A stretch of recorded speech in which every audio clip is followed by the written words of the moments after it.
معكم الإخلاص والصدق واليقين والعافية والجنة والنصر والحفظ والنفع والانتفاع وخير الدارين وأولي الأولين والآخرين آمين يا أرحم الراحمين وصلى الله على سيدنا محمد وعلى آله وصحبه وسلم والحمد لله رب العالمين.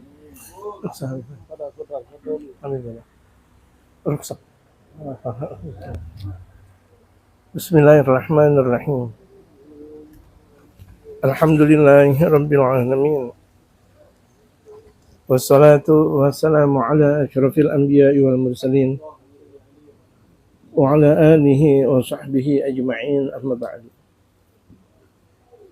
Wa qad qala al-mu'allifu rahimahullah ta'ala wa adama an-naf'a bihi wa bi'ulumihi fid darain amin qala ila an qala wa lis-sha'imi adabun la yakmulu siyamuhu illa biha. Pembahasan kita dalam kitab An-Nasaihud Diniyah. Ini kitab An-Nasaihud Diniyah, karangan yang sangat aspiratif, yang sangat bermanfaat yang dimiliki oleh Imam Al-Haddad, yang disebut dengan Haddadul Qulub. Jadi guru-guru kita menyebutkan ketika kita baca satu saja dari kitab Imam Al-Haddad, insyaallah hati kita bakal terlena kepada Allah Subhanahu wa taala. Yang tadinya keras menjadi lembut, yang tadinya munafik menjadi mukmin hakikatan. Ini keberkahan dari Al-Imam Al-Haddad. Masyaallah. Dalam pembahasan kita sampai walisaimi adabun la yakmulu siyamuhu illa biha. Bagi orang yang berpuasa itu ada adab. Adab itu adalah sesuatu yang berada dalam jauharatul akhlak. Jauharah itu mutiara atau berliannya akhlak. Jadi kalau misalnya berada akhlak itu di dalamnya ada adab, adab yang khusus. Akhlak secara umum, adab secara khusus. Makanya dalam sabda Rasulullah, "Addabani Rabbi fa ahsana ta'dibi."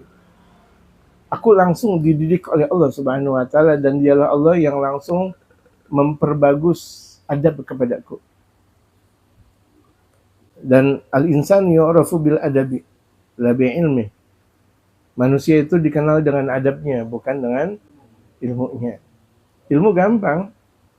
Orang belajar S1, S2, S3 jadi profesor, dia kuliah atau dia di pesantren 23 tahun, di 30 tahun jadi syekh besar, jadi ustaz besar, itu gampang. Tapi punya adab bukan? Gitu. Makanya dikatakan al-insan yu'rafu bil adabi la bi ilmi. Manusia itu dikenal dengan adabnya, bukan dengan ilmunya.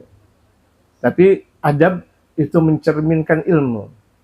Keberkahan ilmu dari adab, dan adab mencerminkan ilmu. Jadi dua-duanya pada akhirnya. Famin ahammiha, dan di antara hal yang sangat penting ini buat orang yang berpuasa, an yahfadha lisanahu anil kadhibi wal ghibati. Dia menjaga lisannya dari berdusta dan dari ngomongin orang. Ini hati-hati. Kebiasaan orang itu dusta. Udah baca Quran belum? Udah, padahal belum. Akhirnya luput dia punya puasa. Pahala puasanya luput udah. Oh bagaimana semalam sahur? Iya. Padahal mah sahurnya banyak. Dia bilang sahur saya cuma sedikit doang. Gitu. Tidur gak puasa? Padahal banyak tidur. Tapi dia bilang baca Quran mulu. Itu bohong tuh, lihat, hati-hati. Hati-hati, bohong ini Masya Allah.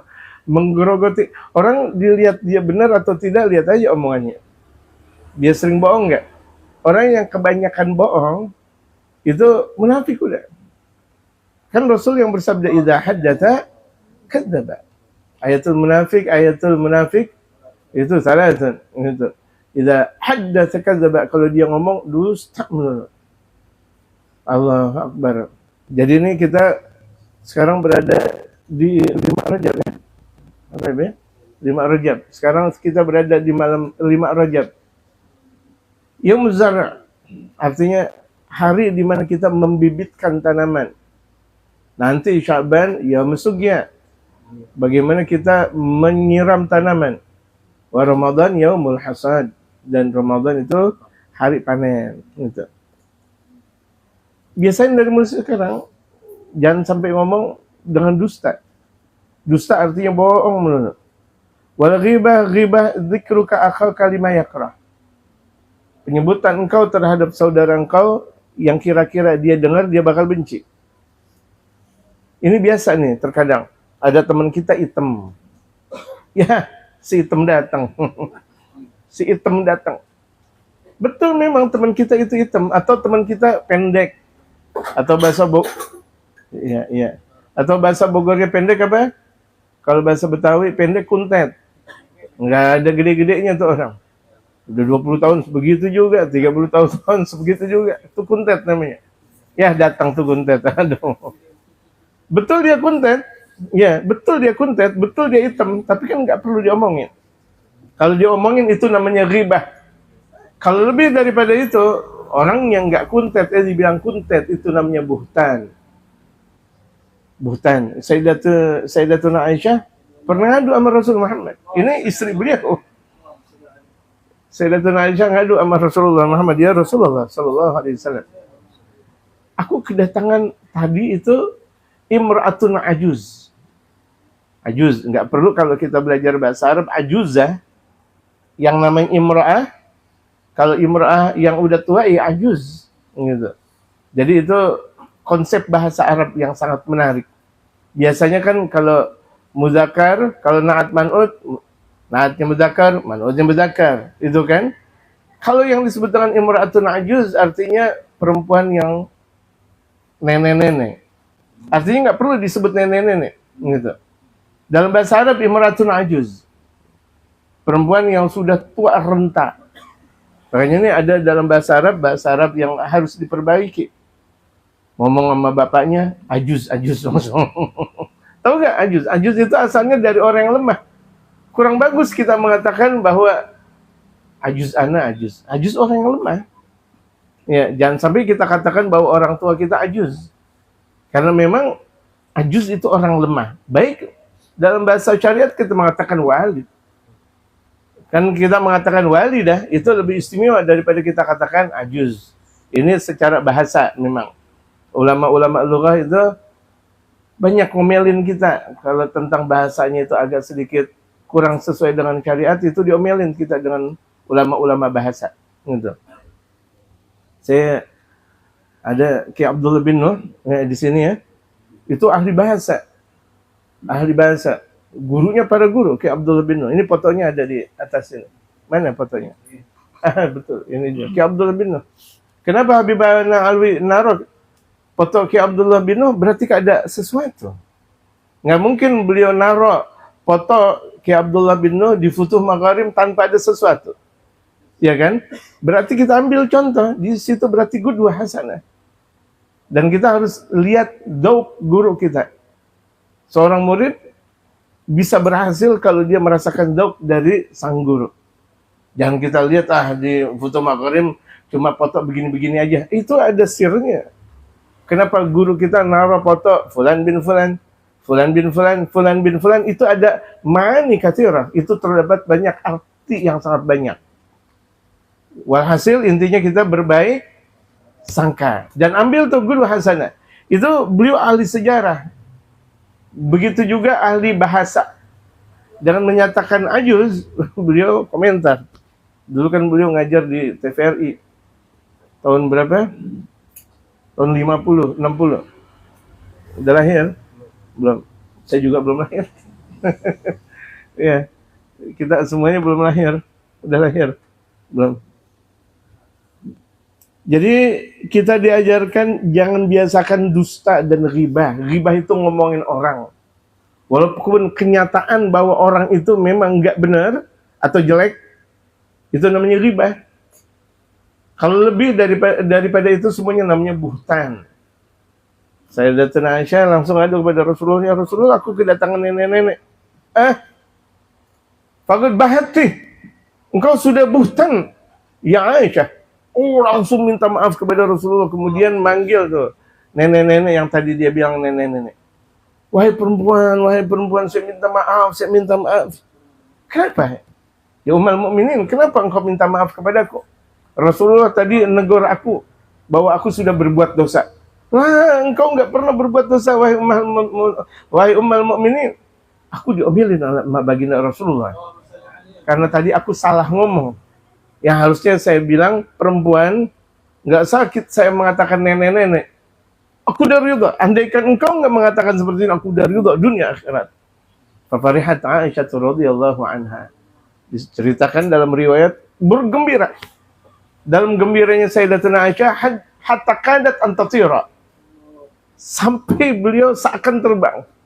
Dipuji oleh Sayyidina Rasul Muhammad sallallahu alaihi wasallam, karena memang yang disebut dengan orang soleh bisa jadi dia jatuh, tapi cepat dia taubat kepada Allah Subhanahu wa taala. Ya, ini ummahatul mukminin jamaah sekalian. Terjatuh tapi langsung ditegur oleh baginda Rasulullah. Tapi dikatakan oleh ulama kita, jatuhnya Sayyidatuna Aisyah, terjatuhnya Sayyidatuna Aisyah untuk hukum. Nah, di sini kalau kita ngaji, kalau cuma kita tahu jelekin, ini istri Rasulullah berbuat salah, hati-hati. Ini ulama menyatakan kesalahan Sayyidatuna Aisyah untuk hukum. Ingat, jangan kita bilang, oh Sayyidatuna Aisyah aja salah, hati-hati nih. Yang seperti ini bisa menjadikan seseorang su'ul khatimah. Nauzubillah min dzalik. Sementara baginda Rasulullah meninggal di pangkuan Sayyidatuna Aisyah radhiyallahu anha. Hati-hati nih. Yang berkenaan tentang istri Rasulullah, putra-putri Rasulullah, hati-hati betul. Jangan gampang banget nyalahin. Ingat nih ya, jangan gampang banget nyalahin. Sayyidina Ali bin Abi Thalib itu sebagai mantunya Rasulullah. Dan bab Madinatul Ilm. Ketika kita berbicara tentang perang Siffin atau perang Jamal, hati-hati itu. Kita dengan mizanul syara' diajarkan oleh Al-Habib Umar bagaimana kita membandingkan itu dengan proses adil dan kejujuran. Kita kan baca dalam fikih kita apa yang telah dikatakan oleh Al-Imam dalam kitab Zubad gitu. Wa ma jara baina sahabi naskutu anhu wa ajral ijtihadi nusbitu. Wa ma jara baina sahabi nasbutu. Apa yang berkembang di kalangan mereka para sahabat itu kan pertempuran besar antara Sayyidina Ali dan Sayyidina Muawiyah. Pertempuran, dan di situ ada Sayyidatuna Aisyah juga. Mantunya Rasul, istrinya Rasul, sahabatnya Rasul. Ketika berperang bagaimana pendapat kita? Udah. Wa ma jara baina sahabi naskutu. Apa yang berkembang di antara mereka para sahabat, lebih baik kita diam. Kenapa? Mereka semuanya masuk surga. Yang jamin baginda Rasul Muhammad. Keluarga baginda Rasulullah masuk surga, sahabat Rasulullah masuk surga. Nah, kita yang komentator, ibarat nih ada orang main bola, kita komentatornya panjang, padahal yang main bola capek. Komen mulu. Yang enaknya kan emang komen, betul gak? Tapi yang main bola, Masya Allah capeknya. Ini kita hati-hati berburuk sangka dengan yang sudah digarisbawahi oleh baginda Rasul Muhammad. Iya. Wa ma jara baina sahabi naskutu anhu wa ajral ijtihadi nusbitu. Karena memang ijtihad itu kita tetapkan dari mereka. Apa yang telah mereka tentukan itu berbentuk ijtihad. Itu keluarga Rasulullah, sahabat Rasulullah, gitu. Apalagi di situ ada ummahatul mukminin, gitu. Siapa sih yang disebut dengan ummahatul mukminin? Istri Rasulullah, walaupun baginda Rasulullah mangkat, sahabat nggak boleh menikahkan. Nggak ada kata-kata jandanya Rasulullah. Ingat, kata-kata itu aja hati-hati tuh. Nggak boleh kita mengatakan jandanya Rasulullah. Karena mereka ummahatul mukminin, namanya ummahatul mukminin, ibunya orang yang beriman. Kita boleh kawin nggak sama ibu kita? Jamaah, kita boleh kawin nggak sama ibu kita? Nah, ini ibunya orang yang beriman, semua beriman, ibunya ini dia. Gitu. Ada 11. Ibunya mereka orang yang beriman, yang kemudian 2 diceraikan oleh baginda Rasulullah, yang ada adalah 9. Gitu. Sayyidatuna Mariyatul Qibtiyah dan Sayyidatuna Khadijah di Makkah.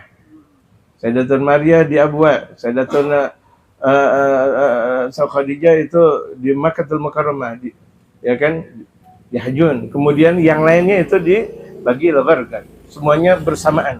Dekat dengan kuburan Sayyidatuna Fatimah Az-Zahra dan bintu Rasul, semuanya ada di situ semuanya.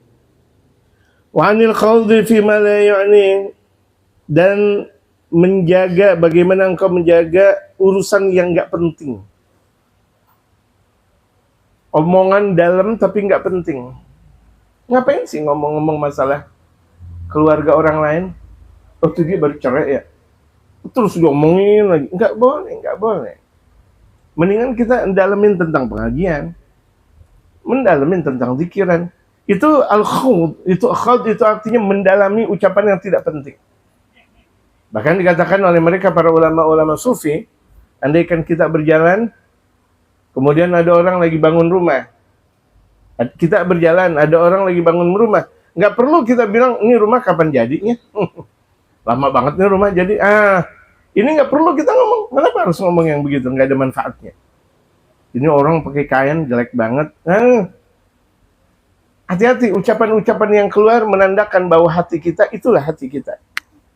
Proses hati kita yang keluar, kemudian keluar dari kata-kata kita, itu adalah proses hati yang ada, yang mendekam di dalam kepribadian kita. Hati-hati ini. Jadi yang keluar ya berarti itulah hati kita. Kalau yang keluar itu adalah nggak benar, berarti hati kita tidak benar. Walaupun tidak haram. Nanya tuh rumah kapan selesainya, kan nggak haram. Di rumah banyak banget satpamnya, kan nggak haram tuh omongan. Tapi nggak layak buat kita. Kita udah ngajak buat kita. Kita udah ngomong yang mendekatkan diri kita kepada Allah Subhanahu wa Ta'ala. Betul gak jemaah? Ya, hati-hati nih, Jadi yang disebut dengan orang yang berada di bulan suci Ramadan, betul jaga ucapannya. Ucapan yang nggak layak aja nggak perlu diomongin. Nggak layak nggak perlu diomongin.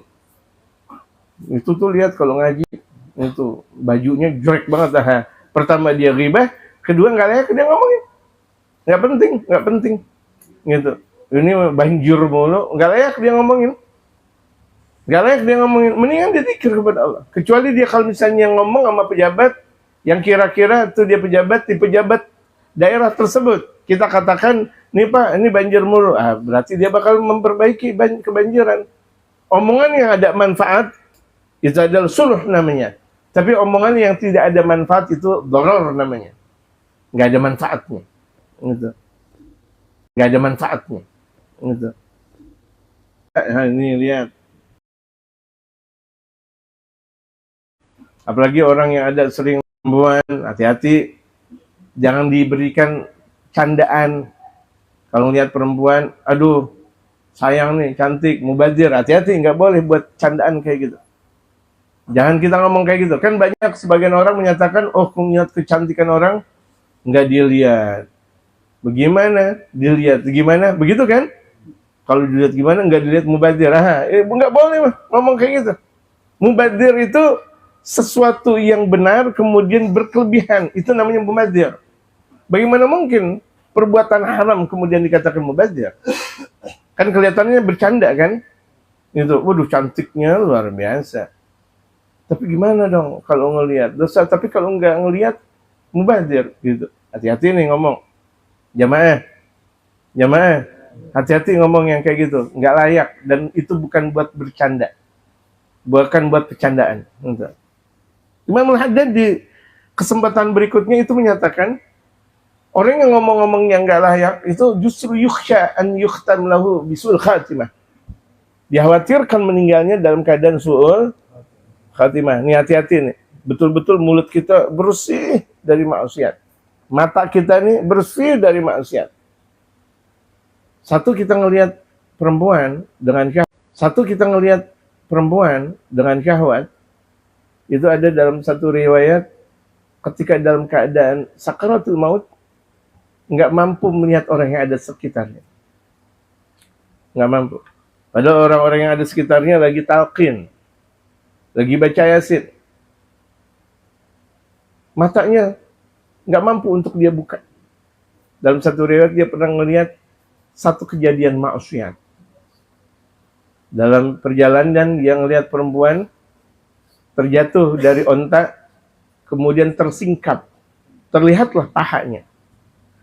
Pertama kali dia lihat nggak ada masalah, tapi ketika dia terusin, itu yang jadi masalah. Diteruskan, itu menyebabkan hal seperti itu, matinya dalam keadaan su'ul khatimah. Kalau misalnya kita lihat kayak gitu, berapa banyak pandangan mereka kaum muslimin, ngelihat perempuan, lihat TikTok, ngelihat yang ada di HP ini, lihat, hati-hati. Nggak apa-apa pandangan sekali, tapi habis itu diulangin, lihat yang lain lagi. Jangan lihat terus dipadamkan atau dipanjangkan perempuan, atau ngelihat orang lagi jelekin orang, kemudian dilihat lagi, udah gitu di-share lagi. Maksiat, hati-hati zaman sekalian. Hati-hati itu. Nge-share sesuatu yang dia tidak tahu, dosa. Kalau kita lihat dalam sabda Rasulullah, ad-dalu 'alal khairi kafa'ili, demikian juga kalau misalnya ada orang yang menyertai keburukan, memberikan kabar keburukan, dia seakan sudah menjalankan keburukan. Wal istima'i ila ma la yahillu lah, dan mendengarkan sesuatu yang tidak halal. Dengerin dangdut melulu. Ramadan yang dia dengerin dangdut melulu. Terus Ramadan ya didengerin omongan ocehan yang nggak ada manfaatnya. Ini rusak nih telinga kita akhirnya. Wa ila ma yu'addu fudul, anggap obrolan yang tidak penting. Obrolan yang tidak penting kemudian didengar. Itu hati-hati tuh. Banyak orang lagi ngobrol nggak penting, kemudian kita dengar. Alihkan pendengaran tersebut untuk kita dengerin Quran, dengerin orang ngaji, dengerin nasihat. Wa kadzalika yahfadhu batnahu an tanawulil harami wa syubhati. Dan di antara adab dalam berpuasa, dia juga menjaga perutnya dari dia mempergunakan yang haram dan syubhat. Betul dia puasa, tapi sahurnya, bukanya dari yang halal atau yang dari yang haram. Hati-hati. Dia beli gorengan harganya misalnya 5.000 dapat 10, kemudian diambil 1. Haram kan? Haram nggak jemaah? Ngambil yang tidak diizinkan namanya kan mencuri. Atau banyak nih orang, Masya Allah, membeli dagangan, kalau kita belajar fikih, membeli dagangan sebelum dia beli, udah makan duluan tuh dagangannya. Udah gitu ketika dia bayar, kemudian minta lebih lagi. Ini banyak banget, ibu-ibu biasanya kayak gini. Itu, ngelihat ada kacang, dia makan dulu kacang di situ. Habis itu dia beli. Habis itu setelah dia beli, minta tambahan lagi. Hati-hati itu. Hati-hati. Gitu. Misalnya ada seseorang menjual dagangan yang atasnya bagus, yang bawahnya jelek. Itu bisa jadi haram, bisa jadi syubhat. Kalau misalnya orang belum sempat membeli yang di bawah, bisa jadi syubhat. Tapi kalau misalnya dia beli semuanya haram, sengaja-ngaja. Gitu, sengaja-ngaja dia menimbun dan sengaja-ngaja dia tutupin yang jelek di bawah, kemudian yang di atas bagus. Pernah kejadian baginda Rasulullah di pasar, baginda Rasulullah langsung megang benda barangan tersebut yang dimiliki oleh sang pedagang sampai ke dalam, di dalamnya itu basah. Rasulullah langsung ngomelin sama pedagang. Laisa minna man ghasyana. Bukan kelompok kami orang yang menipu kami. Menipu. Dulu saya beli di Bogor, beli talas. Sering saya yang beli talas. Di belakang talas yang bagus, talas jelek. Benar-benar tukang talas, duit udah tinggal sedikit lagi. Maksudnya biar goreng talas enak. Kan kelihatannya bagus tuh talas. Saya lihat belakangnya ya busuk, atau bawahnya lagi kira emak gede-gede, kecil-kecil yang ada di bawahnya. Ngebohongin ternyata. Rambutan lagi asik-asik macet, kan enak banget lagi asik-asik macet tuh. Tadi lagi macetnya luar biasa. Hari-hari libur, emang hari-hari libur, astagfirullahaladzim. Ada tukang rambutan. Saya pikir namanya rambutan ciplat enak. Digunting rambut ciprat kayak orang botak. Baru saya makan, asem. Aduh, udah lari lagi tuh tukang. Nipu tuh dia. Nanti sekali dia nipu, kemudian dia hasil, buat siapa? Kan buat anak dan istri. Khawatir tuh, anak yang tadinya kuliah, anak yang tadinya belajar, anak tadinya khusyuk, kemudian nggak paham tentang agama. Akhirnya adabnya nggak benar. Istrinya begitu juga. Yang tadinya bersyukur kepada Allah, kemudian tidak bersyukur. Kenapa? Dikasih rezeki dari rezeki yang haram. Hati-hati nih jamaah sekalian. Gitu. Ini maksudnya saya kasih tahu ada contoh yang model kayak gitu. Bukan saya ngadu sama jamaah bahwa saya dibohongin sama tukang. Enggak. Enggak. Antanawulil harami wa syubhati wa khususan indal iftar, apalagi ketika berbuka. Benar, makanannya halal, tapi berkelebihan yang nggak boleh. Udah makan korma, teh manis, jeruk, kopior, alpukat lagi. Oh, serikaya banyak. Udah gitu nanti habis sholat maghrib makan lagi. Habis sholat isya lagi, makan lagi. Habis sholat tarawih lagi, Allahu Akbar. Nah ini, yang tadinya halal, berubah hukum. Geser sedikit, akhirnya menjadi makruh. Gitu. Betul, hukum itu ada 5. Wajib, haram, sunnah, makruh, dan mubah. Andaikan mau ditambah ulama, dikatakan oleh mereka, para ulama fikih, ada al-haq dan ada al-batil. Kalau misalnya ada orang tuh berbuka puasa, enak betul, tapi kalau kebanyakan makan, nanti pada akhirnya batil. Batil namanya. Akhirnya kembali haram pula, batil pula. Itu 2, dia punya dapat gelar perbuatan maksiat. Ya ijtahidu jiddan, dia bersungguh-sungguh sekali. Allah yuftira illa 'alal halal, dia tidak pernah berbuka puasa kecuali dengan yang halal. Sungguh-sungguh betul. Jadi kalau misalnya kita buka yang halal, ya betul-betul yang halal. Jangan berkelebihan. Wala tubadzir tabdzira, jangan engkau berbuat mubadzir dengan sebanyak-banyak perbuatan mubadzir. Innal musrifina, sesungguhnya mereka orang-orang yang melakukan israf, kanu ikhwana syayatin. Mereka adalah teman-temannya setan, berbuat israf. Udah kenyang makan lagi. Udah kenyang makan lagi. Gitu. Sebenarnya kita dengan 3 butir korma atau 5 butir korma dengan teh manis hangat atau mungkin 1 gorengan cukup sebenarnya. Betul gak jamaah? Betul gak jamaah? Kemudian ditambah lagi, akhirnya salat maghrib sampai 7:30, keluar waktu maghrib.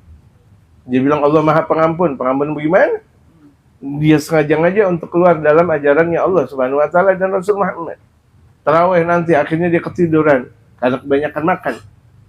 La haula wala quwata illa billah. Qala ba'du salafi idza sumta fanzur ala ayyi syai'in tuftir. Dikatakan oleh Imam Al-Haddad, sebagian mereka para salaf itu ulama terdahulu. Dikatakan oleh mereka para ulama, ma makna salaf? Artinya apa? Artinya ulama salaf. Ulama salaf adalah al-ulama allati qablana. Ulama yang sebelum kita namanya salaf. Pokoknya siapapun ulama sebelum kita namanya salaf. Kita pernah mendengar Habib Al-Habib Abdullah bin Muhsin, ulama salaf kita. Kita pernah mendengar di sini yang sering datang Al-Habib Ali bin Husain Al-Attas, salaf kita. Berikutnya misalnya Al-Habib Abdullah bin Husain Syami Al-Attas. Ya kan? Salaf kita. Pokoknya sebelum kita namanya salaf. Sekarang ada orang ngaku-ngaku salaf. Ngaku salaf, tapi benci sama maulid. Ngaku salaf, benci maulid. Ini menggerogoti makna salaf. Padahal makna salaf yang ada itu adalah al-ulama alladzina kanu qablana. Mereka para ulama sebelum kita namanya ulama salaf. Atau kalau misalnya mau melihat periodisasi tentang ulama salaf dan khalaf, itu ulama dari zaman baginda Rasulullah sampai 300 setelah baginda Rasulullah namanya salaf. 100 tahun berikutnya sampai sekarang namanya khalaf. Kalau kita mau melihat periodisasi, periodenya mereka para ulama. Tapi ulama secara jumhur menyatakan yang disebut dengan ulama salaf, pokoknya ulama sebelum kita namanya salaf. Ulama yang benar maksudnya, karena ulama kan al-alim, aliman. Ulama terbagi 2. Alimud dunia wa alimul akhirah. Yang pertama alimud dunia, itu yang kita tidak kehendaki. Yang kedua adalah ulama akhirat. Nah itu yang kita kehendaki. Yang dimaksud ulama di sini adalah ulama akhirat. Ya, ulama akhirat, ulama yang mengamalkan ilmunya, gitu. Kalau ulama cuma sekedar punya banyak keilmuan, ya wajar. Santri aja bisa jadi punya banyak ilmu, apalagi ulama. Tapi bisa mengamalkan ilmu gak? Sementara dalam alawiyah kita, dalam thariqah alawiyah kita, setelah ilmu, amal. Ngamalin ilmu. Terus ikhlas. Bukan cuma sekedar ngamalin, ikhlas gak? Dia melakukan sesuatu betul karena Allah Subhanahu wa Ta'ala. Al-khawf. Kemudian wal-wara, dia punya rasa takut kepada Allah dan berhati-hati. Wara itu hati-hati betul menjalankan syariat. Jangan sampai dia terjatuh. Atau dalam satu bahasa, apik dia dalam menjalankan syariatul Islam. Jadi sebagian ulama salaf menyatakan, idza sumta fanzur ala ayyi syai'in tuftir. Kalau engkau berpuasa, coba engkau tilik dengan apa engkau berbuka. Karena sebagian orang tuh sahur bisa, tapi berbuka itu syahwat udah. Nafsunya Masya Allah, di depannya udah beli es kopior, beli es kalap, luar biasa, lengkap. Padahal udah 1, 2, 3 kali tegup, cukup gak? Nah, itu nafsu tuh, hati-hati itu. Wa khususan indal wa inda man tuftir, dan di sisi siapa engkau berbuka. Ada dikatakan dalam satu riwayat nih, kalau kita berbuka dengan mereka orang saleh, kita berbuka puasa dengan orang saleh, itu puasa kita menjadi sempurna dan disempurnakan.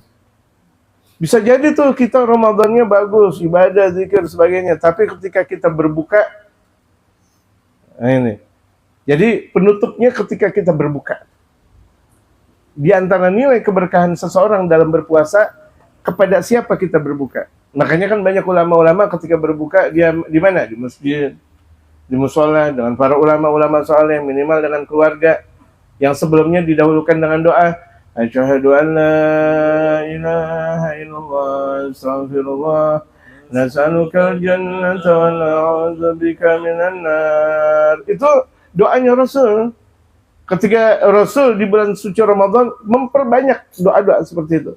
Dalam keadaan beliau berbaring, dalam keadaan beliau jalan, dalam beliau di mana saja, sebelum sholat, setelah sholat, beliau membaca doa seperti itu.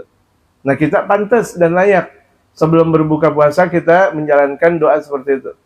Kalau kejadian kita kan, sebelum pada berpuasa, sebelum pada buka, pada ngapain? Ngabuburit. Waduh, kesana kesini. Aturan ibadah, ya Allah, astagfirullah. Dan ngabuburit adanya di Ramadan lagi. Betul kan? Ngabuburit adanya di Ramadan, enggak Ramadan enggak ada ngabuburit. Ini ada-ada aja lagi. Gitu. Orang sibuk semuanya jualan. Siapa yang mau beli? Jualan gorengan semua. Siapa yang mau beli? Dari jam 3 rame. Yang asik kita baca Quran. Kita khatamin Quran. Betul kan? Kita berkumpul di masjid, mushola, di majelis, di rumah mereka para orang-orang saleh. Ini nih, lihat, di antara penentu keberkahan puasa, ini dikatakan oleh Imam Al-Haddad, wa inda man tuftir. Engkau berbuka puasa bersama siapa? Bersama siapa? Gitu. Jangan jadikan kita biasa kalau berbuka puasa sendiri. Makruh. Biasa berbuka puasa dengan sendirinya makruh. Biasakan kita kalau enggak dengan berjamaah dengan banyak atau dengan jamaah dengan sedikitnya. Agar keberkahan ada dalam berbuka. Isyaratan ilal hasi ala tahri wal ihtiyat fi ma yuftiru alaih. Ini adalah isyarat dari Imam Al-Haddad, harapan atau anjuran Imam Al-Haddad keberhati-hatian ketika dia dalam keadaan berbuka. Hati-hati dalam keadaan berbuka. Biasa kalau kita berbuka dengan sendirinya, apapun kita makan. Betul gak jemaah? Kita sendiri berbuka, apapun kita makan. Tapi kalau misalnya kita berbuka dengan teman-teman, dengan teh manis cukup. Alhamdulillah. Insya Allah kita lanjutkan berikutnya di malam Jumat berikutnya. Masih berbicara tentang puasa. Alhamdulillah. Jadi sebelum puasa kita udah mengkaji dalam kitab An-Nasuhiyyannya di sini Imam Al-Haddad tentang puasa, tentang caranya berpuasa, tentang adabnya berpuasa, tentang apa yang selayaknya kita lakukan dalam berpuasa. Dan dimaksud di puasa di sini adalah bulan suci Ramadan. Allahumma barik lana fi Rajab wa Sya'ban. Wa ballighna Ramadan wa 'inna 'ala siyami wal qiyam wa qaddil basara wa ihfazil lisan. Gitu. Dan mudah-mudahan Allah Subhanahu wa taala terima keberkahan kita Rajab dan Sya'ban, dan agar Allah sampaikan kita ke dalam bulan suci Ramadan. Wallahu a'lam. رب اغفر لي وارحمني وتب علي رب اغفر لي وارحمني وتب علي رب اغفر لي وارحمني وتب علي رب اغفر لي وارحمني وتب علي رب اغفر لي وارحمني وتب علي رب اغفر لي وارحمني وتب علي رب اغفر لي وارحمني وتب علي رب اغفر لي وارحمني وتب علي رب اغفر لي وارحمني وتب علي رب اغفر لي وارحمني وتب علي رب اغفر لي وارحمني وتب علي رب اغفر لي وارحمني وتب علي رب اغفر لي وارحمني وتب علي رب اغفر لي